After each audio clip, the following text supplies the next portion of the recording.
GSpree gang, I have so much to talk about that I wanted to make a shorter video today so I could have an excuse to play it more over the course of next week and maybe the week after so I can make a longer overview video for it, but I started making this script and I just kept going. It just kept being written. So no fast overview video today, we're going all in. So you've hopefully heard about 9Kings by now, but maybe you haven't and you're trying to figure out what it is and why you should play it and why you should own it and sink tens of hours into this game. But more importantly, why this video game is one of the best roguelite games I've played this year. This is the 5th game developed by SadSocket, co-published by Instinct 3, who we've seen Die in the Dungeon from, and a couple of other squad-based, kind of grid-style roguelites. Grid-style deck builder and city builder roguelites. And Hooded Horse, who has a plethora of games, including He Is Coming, Manor Lords, Cataclysmo, and 59 others. The original demo came out for 9Kings back in April, and was the only thing I could play on my computer while sitting in my hotel room in Tennessee on a work trip, because everything else just crashed.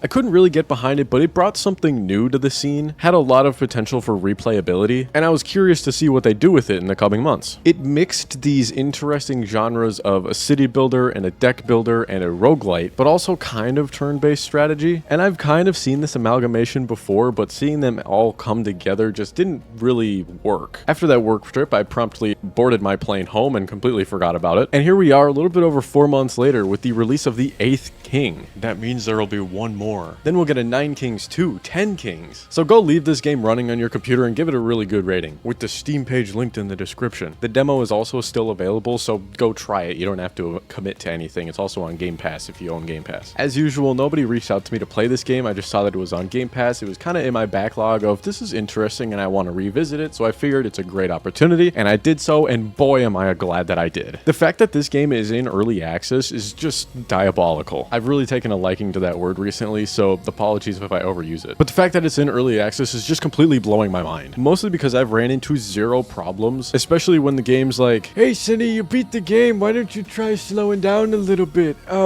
You're entering endless mode and there's some possible problems that you might encounter because we haven't, fully focused on making sure that there's not going to be any performance issues or game bugs when playing this mode when it, doesn't end." I usually slap the notice aside and mush on, but then I remember I'm playing on the increasingly difficult difficulty setting, so perish within the next 5 years. There's a total of 9 difficulty levels. 9 as in 9Kings. Everything's in 9 in this game, either 9 or 99. Actually, there was one moment where I kind of lagged the game when I doubled the level of my lab rats from 72 to 144, and then I made all of my troops have the same damage output as said level 144 lab rats. I wish I recorded the clip of when I actually doubled the level of the rats, because it was just glorious seeing all of the stats populate and just the sheer number of rats that went from a moderately overpacked tile to whatever this is. It was truly beautiful. I wish you were there to see it at 10:20 p.m. on a Thursday night, sitting right there in my chair in the dark in a Discord call by myself, watching my new commentary YouTube channel, Hyperfixation Funk. But anyway, I was talking about difficulty levels. Once you beat the game on the highest difficulty level, King, you unlock what I can only assume are Ascension levels, whereas it goes from King to King 2, and then I'm assuming King 3 and King 4 and so on. So I'm just gonna kind of leave this here. I love my King of Stone. He is my favorite, but I'm gonna take this time to figure out what else I like, right? So once I get all, or maybe most of these other kings to that same level, I'll run back to the safety of the walls surrounding my King of Stone. I'll cuddle up in his poison-inflicting arms and, let everything else protect us, specifically the Flame Tower, my beloved. In the meantime, let me introduce you to the King of Blood, a very interesting fellow who I enjoy interacting with, but usually just with a 10-foot pole. I like the vibe, but it's giving perishing, sacrificial, demon-like screeching noises in the general area, but very fun cards. The King of Nomads has an icy, buffing Nordic theme and has a dragon den that calls in a dragon that just breathes fire on everything, so that's always fun to just include on the field wherever. And a unit card called the Mob that just increases its unit numbers whenever an adjacent tile increases their unit numbers. Putting these next to a lab rat that's connected to a farm is truly a sight to behold. It was kind of at this point in the script script writing process that I realized I wasn't going to be able to include everything, but also I'm including way too much for it to be a quick overview video. So if this video gets, I don't know, 200 views, I'll make another video and talk about more of 9Kings, which I totally want to do, and I probably will do regardless, so it doesn't matter what the heck you guys think, I'm gonna do what I want. But we've been on a hot streak recently, 6 videos in a row, all hitting over 100 views, which is absolutely amazing, and I've got a ways to go before I hit my previous record set all within 2025, but I've got my fingers crossed. I hope you guys enjoy it. Anyways, I feel like that was a nice little intersection, a little intermission for you to kind of take a deep breath and I guess look at me speak a little bit more. Anyway, let's get back on the dusty dirt road full of potholes and an unkept ditch that just spills out into the road, making the road a little bit slimmer than it's, you know, supposed to be or recommended to be. So whenever you see a car coming, you have to move over or slow down, wait for them to pass before you continue on your road.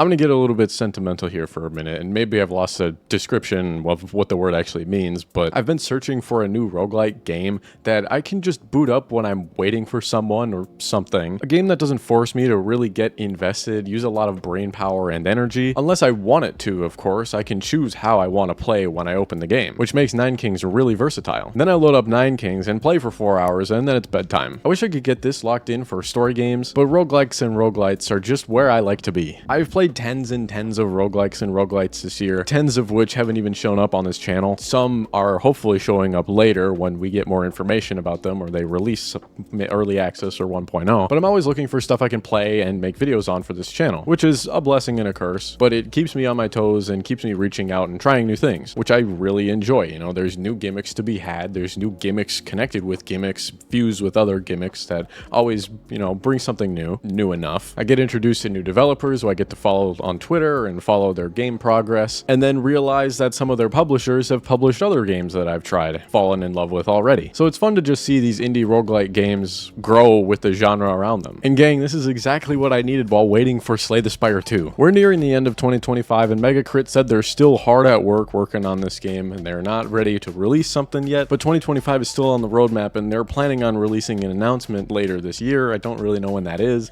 but Gamescom is happening this weekend as I'm recording this, and then obviously last weekend by the time this goes out. But most of this stuff has been announced already, so I'm guessing we won't be hearing from Megacrit here. But fingers crossed, at this point, whenever it happens, and I'll be stoked. But 9Kings swooped into my life and reignited my love for this genre and my ambition for writing scripts for videos, and stand in between a camera and a green screen and yap about relatively what's on my script for an undetermined amount of time. So without further ado, let's get on to the rest of this overview and the rest of this 9Kings action. So how does a typical run look? Well, we start off as any good run does, with nothing. There's a lot of RNG here and there's a lot of adaptability at hand, or you can start the run with one single goal in mind and just try to brute force your way to the ending you like, which may work out for you, it may not, it's most likely not going to, and you're probably going to be punished by trying to zone in and tunnel vision on one specific thing. This is a heavily RNG game. You got to play into the randomness, you got to give in to the generator and feed the board with the fruits that you find rather than searching for them. So it's best you let the game put the pedal to the floor and just lightly grab the steering wheel. Let the ruts in the dirt road just take you where it's going to take you, because if you crank the wheel too far into the left, you're going to end up in the ditch. Each king does have perks that you unlock by leveling up, which you level up just by straight up having a good old time playing them. Though you can't exactly determine where the run is headed with those perks, but you can kind of help and buff out some of your tribe's cards and give general stat bonuses to everything. During the run, you're at war with 3 to 4 other kings. When you fight those kings and that battle is over, you then get to pick 1 out of 3 cards from that tribe. So if I am King of Stone, maybe I'm going up against King of Nature, King of Spells, and King of Blood, and then also there is a rebellion from my tribe. So once the battle is over with one of those 4, I get to choose a card from them. Eventually you do make peace with 1 or 2 of these throughout the run, but once you do, you won't be able to pick up cards from those factions anymore. So choose wisely. You can also end up going to war with them again, or a different tribe. Maybe one of them called your queen a good-for-nothing hag with a face like a pig and hands like a draugr, but those details aren't really important. I love my queen, and more importantly, I love my wife for aspects beyond what just people see 1 second after taking a glance in her general direction. So your face value insults mean nothing. Anyway, it's not always fun in games though. I mean, it is a game, and I do have a hell of a lot of fun playing it, but I've got one little gripe with it, which I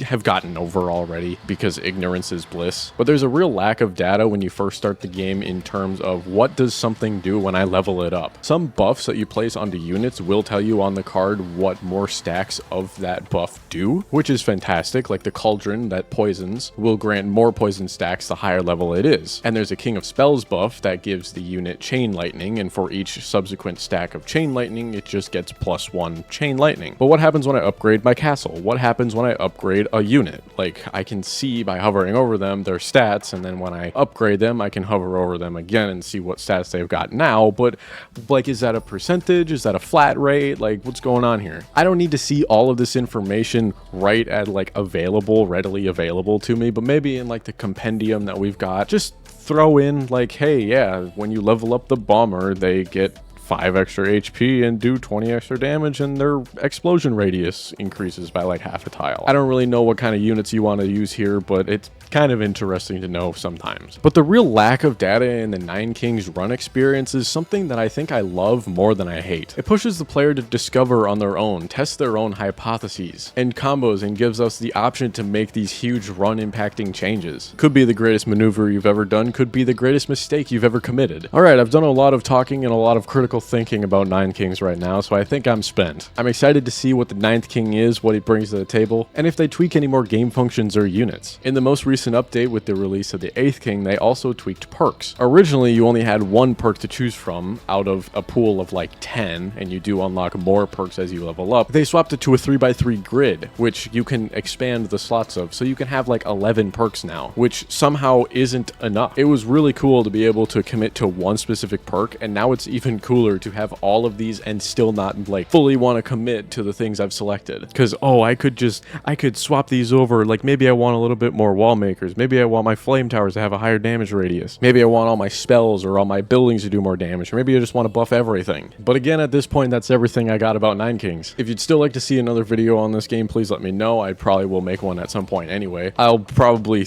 think of something to talk about or something to do to, you know, make commentary out of it. But I'll hold my end of the bargain. 200 views and I'll do it no matter what. Alright, I appreciate you all as usual. Have a great rest of your day, week, weekend, and I'll catch you all the next time you catch me.